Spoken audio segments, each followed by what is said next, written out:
Tirpitz was the heaviest warship ever built by a European navy during World War II. It was only 2,000 tons heavier than its sister battleship, Bismarck. The colossal ship became a real problem for the Allied forces after being first commissioned in February of 1941. Its objective was to ravage the Baltic and block any merchant ships seeking to supply the Soviet Union. For almost 4 years, British and Soviet forces attempted to take down Tirpitz, but over 20 air and naval missions failed to achieve the objective. It wasn't until November of 1944 that the British launched an ambitious operation with over 100 aircraft to sink the German battleship for good. Still, Tirpitz refused to go down without putting up a fight.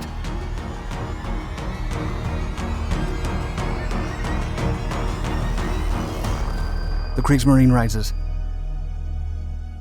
Once Hitler rose to power in the early 1930s, Germany's rearmament was already underway. But the Führer publicly embraced it and wanted all media branches to return to their former glory, including the Navy. The Kriegsmarine's first objective was to produce a small yet capable force that could challenge the British and French naval powers. Although this seemed highly unlikely, the German industry worked from scratch under the patronage of the Third Reich. The Bismarck-class super battleships envisioned by the German government were a direct response to the French Richelieu-class battleships ordered in 1935. They, in turn, were a response to the Italian Littorio-class battleships that Mussolini ordered to counter the naval supremacy of the UK. Although all superpowers from the First World War signed the 1922 Washington Naval Treaty to limit an arms race of naval nature, only a few actually followed it. The treaty established a tonnage limit for naval vessels, but it was repeatedly altered to fit the interest of the Allied victors. Bismarck and its sister ship Tirpitz initially fell within the 35,000-ton limit imposed by the Washington Treaty, but they increased their weight with later modifications.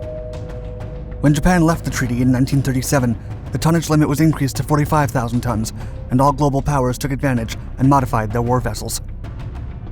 On April 1, 1939, Hitler introduced Kriegsmarine Chief Erich Raeder to the military staff during a gala ceremony aboard the Scharnhorst, a new battlecruiser anchored at Jade Bay in Wilhelmshaven.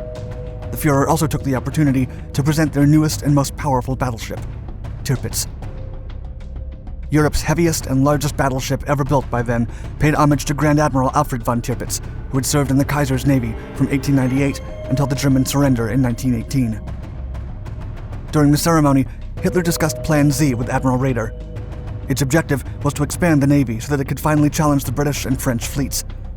Both men dreamt of building a naval force of 10 battleships, 4 aircraft carriers, 15 pocket battleships, 250 U-boats, and more than 100 destroyers and cruisers. The plan was achievable, but only in the long run. Experts calculated that the fleet would not be completed until 1948, and the Führer was delighted. Still, Hitler did not expect Britain or France to declare war on Germany after the annexation of Poland, but that's precisely what happened on September 3, 1939. The Kriegsmarine was not even at its minimal combat readiness when the war broke out, and there was no way Germany could beat the enemy fleets in a conventional manner. Admiral Raeder only counted with the 15-inch gun battleships Bismarck and Tirpitz, 3 11-inch gun pocket battleships, 2 8-inch gun heavy cruisers, 2 11-inch gun battle cruisers, 34 destroyers, and over 60 U-boats. Still, the Kriegsmarine would wage war against its enemies with all its might, and Bismarck and Tirpitz would be remembered for it. Battleship Tirpitz. Tirpitz weighed 42,900 tons when empty and up to 52,600 fully loaded. It had a length of 251 meters, a beam of 36 meters, and an approximate draft of 10.5 meters. Tirpitz was powered by a 160,793 horsepower Brown Bavarian Company geared steam turbine triple-screw propulsion system. Steam was provided by 12 oil-fired Wagner superheated boilers, which gave the Tirpitz an average top speed of almost 31 knots. Armament consisted of 8 15-inch guns housed in 4 twin turrets. Each had a range of 35 kilometers. One pair was placed forward and the other at the rear. The turrets were called Anton, Bruno, Caesar, and Dora. The 4 15-inch guns turrets were protected from enemy fire by 360mm thick steel in the front and 220mm thick steel in the sides. Secondary armament consisted of 12 5.9-inch guns and 6 double turrets placed along the ship, 16 4.1-inch guns, and over 28 37 and 20mm anti-aircraft guns that would later be upgraded to a total of 58. Tirpitz also carried 4 Arado AR-196 seaplanes for recon missions and anti-submarine warfare. One of the last upgrades featured 8 above-water torpedoes installed in 2 mounts on each side of the ship. Its main belt consisted of 320 millimeters of thick steel to protect it against enemy fire. Additionally, it was covered by 2 decks of 50 and 100 millimeters of steel. Before being commissioned in February of 1941, the Royal Navy attempted to sink Tirpitz while it was undergoing sea trials in the Baltic, but the aircraft failed to score any hits. After Bismarck was sunk on May 27, 1941, the Kriegsmarine opted to only use Tirpitz for operations in Norwegian waters and always near the shore, where German gun emplacements and airfields could cover it in case of combat. Tirpitz set sail for the Norwegian fjords in January of 1942. It was manned by a crew of almost 2,000 sailors and 100 officers.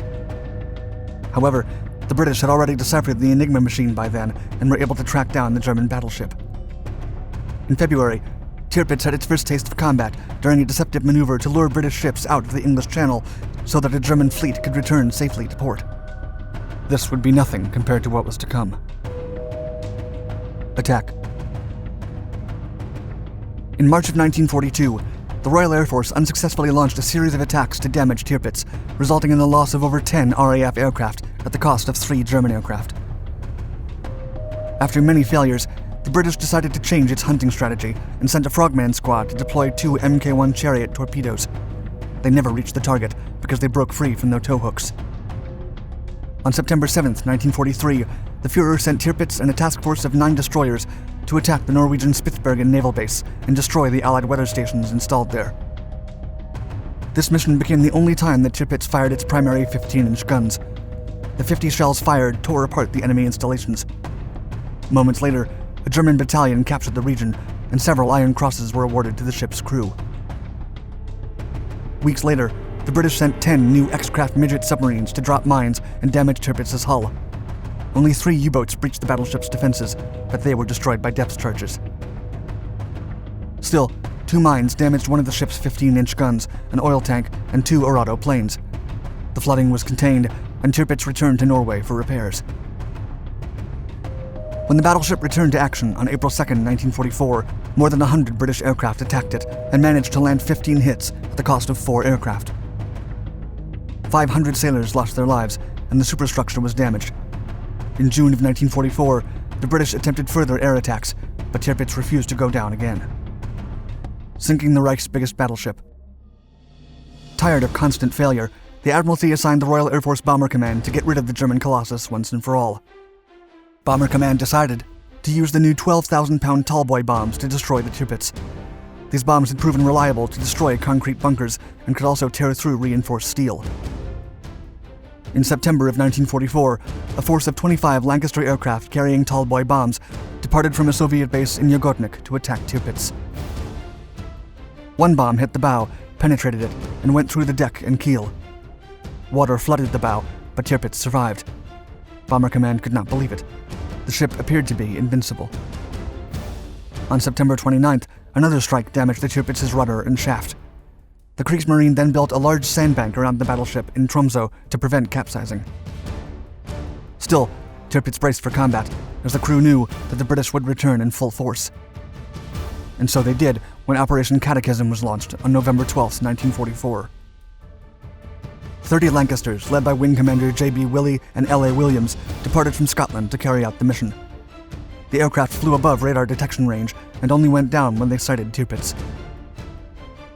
The German crew attempted to contact a Luftwaffe airbase at Bardufoss for immediate air support, but they couldn't reach through. No German aircraft showed up. All of Tirpitz's anti-aircraft guns opened fire with the support of shore batteries to take down as many aircraft as they could. But before they knew it, 2 tallboy bombs hit the deck. A yellow flash, followed by a massive cloud of smoke that rose up to 100 meters, indicated that the ship's ammunition had exploded. This was more than enough to take down the beast of the 7 seas. 10 minutes later, Tirpitz's port list had turned to 60 degrees, and the crew began to abandon the ship. Around 100 sailors that tried to reach the shore were caught by debris from one of the explosions of a 15-inch turret.